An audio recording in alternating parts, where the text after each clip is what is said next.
actor and someone who's very funny, and you act in things like This Is Spinal Tap. You're a writer. You're a Renaissance man, but you're also a media junkie, and you're a journalist. You were trained as a journalist. Yes, for better or worse. So I mean, I worked at Newsweek, so journalism has to, in the land of the air quotes, the Newsweek is king. Yes, I covered riots and space shots for Newsweek. I wrote freelance for New York Times and the LA Times. Is there still an LA Times? And several other publications. So journalism was definitely one of the careers that I thought about going into, and so I did put in some time. But you were watching. I mean, you're close to New Orleans. You're someone who lives there part time, and you were watching the media coverage of this disaster and participating in it yourself. Yeah, I mean, I got down there the 5th of November, right the day after we wrapped on For Your Consideration, now on DVD, and so I had the first meal in a French Quarter restaurant served not on paper plates because they'd just gotten the hot water back. My first day there, I got into the car and tried to drive the extent of the devastated area just to see for myself. And after 2.5 hours of, I realized I had stopped gasping and I had become numb, and so I had to stop for the day. And I was both in LA, because I had just opened up 2 months before the Huffington Post had started, and I had started the media section of Huffington Post. So willy-nilly, I was in Los Angeles depending on media for information, for everything of what was happening to how my friends were doing, and Google Earth to see how my place was. So I was writing multiple posts a day, even before I got to New Orleans, based on my sources and stuff, and the media that I was watching. So now I'm in New Orleans, and now the local media are starting to come out with interim findings from these 2 independent investigations that were launched right after the flooding, because scientists and engineers in both Berkeley and Baton Rouge looked at the early evidence and they said, this doesn't match the official explanations, so they formed teams and started these investigations. So within a year, we in New Orleans had pretty much a total and very surprising picture of what had happened in New Orleans, which was that it wasn't a natural disaster. What happened in Mississippi was a natural disaster. What happened in New Orleans was the failure on a catastrophically big level of, ironically, a system that had been ordered by Congress 45 years earlier to protect New Orleans against a hurricane, against a maximum probable hurricane. So you decided that you were going to take matters into your own hands. Well, I'd been doing that. I'd been interviewing the people, the heads of these investigations, and the whistleblower from inside the Corps, and John Barry, who's on the new improved levee board and wrote the seminal book about the 1927 flood, Rising Tide, on my radio show. But in 2009, in October, President Obama came to New Orleans, held a town hall meeting, and told a room full of people who adored him and who had voted for him that the flooding was a natural disaster, which everybody in that room knew was not true. Now, we'd been warned about his audacity, but I thought this was a little over the line. So at that moment, I realized, okay, buddy, radio and blogging's not enough. What else you got? And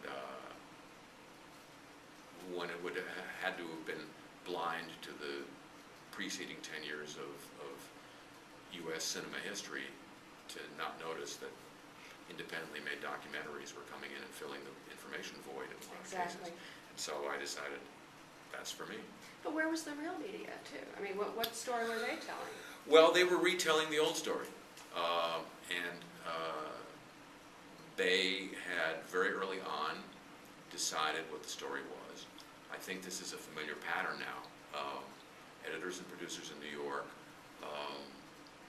take the first dusting of facts, as I like to call it, construct a narrative from that, and that becomes the story. Facts which, and reporters on the scene or other authorities now basically are quote machines to fill in the blanks in that narrative. And facts and quotes which don't fit that narrative or which contradict that narrative in this case are just excluded, filtered out. And I definitely think that's what happened in this case. And we think that, oh, well, it's just the commercial media. NPR is as guilty of this as anybody else. Or the New York Times? Well, the Times did a little bit of it. John Schwartz at the Times got a few pieces in. The Post did one piece by Michael Grunwald right at the start, but then Michael left the paper, and they didn't follow up after that, I don't think. So you were hoping that if you were to expose the incompetence of the Army Corps of Engineers, the mistakes that were made, the errors, that the media would heed your reportage. As a colleague, as a quondam colleague, quondam an old variety word, yeah, I guess I did. My schedule was such that I thought, let's get this film done in time for the 5th anniversary, August 29th, 2010, because the media are DNA programmed to respond to 5th anniversaries. It was 5 years ago today that you can wake them up in the middle of the night and they'll say that, Brian, it was 5 years. So correctly, I thought they'd be coming back to New Orleans, both the story and the city. Naively, I thought that they would therefore pay heed to this new information that had been on the public record and then coagulated by me into a film. On the first assumption, I was absolutely right. On the second, I was absolutely wrong. Now you went out the night on the anniversary. Mm-hmm. You paid for this with your own money, Mm-hmm. and you went out to what? About 150, 160 theaters across the country. For one night. For one night. And we said it was for one night only. Although in New Orleans it was held over for 3 weeks because people there just Oh, were they were eating it up, I'm sure. stunned, which surprised me because I thought they knew most of this stuff, although the Whistleblower. The film follows 3 people. 2 are the leaders of these 2 investigations, and the third is a whistleblower from within the Army Corps.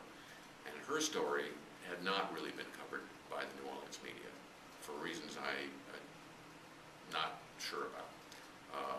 And Did she come to you? she came to me because she'd heard my interviews with the leaders of the investigations on my radio show. And first thing I did was consult some people in New Orleans, in the media and elsewhere that I trusted, and they kind of waved me off her story. And so it wasn't until Molly Peterson, a reporter for another public radio station in Los Angeles, KPCC, did an interview with Maria that I heard, and I realized, Wow. this woman is totally for real. And then I called her and arranged to interview her on my radio show, and then ultimately in the film. And her story is not about what led up to the flooding in 2005. Her story is about the deficiencies in the new improved $15 billion system that the Army Corps has lavished on New Orleans. It's since about that the time. pumps that are not going to be adequate to Yes, support some. the hydraulic pumps. She was responsible for testing and installing the hydraulic pumps that are at the heart of the new system. And she says, and her allegations have gone up through the chain and have been validated by an independent engineer hired by the U.S. government's Office of Special Counsel. She says the new pumps didn't ever pass their tests, even when testing standards were lowered at the request of the contractor to try to make them pass. Nonetheless, it was an emergency situation. The Corps decided to install the pumps anyway.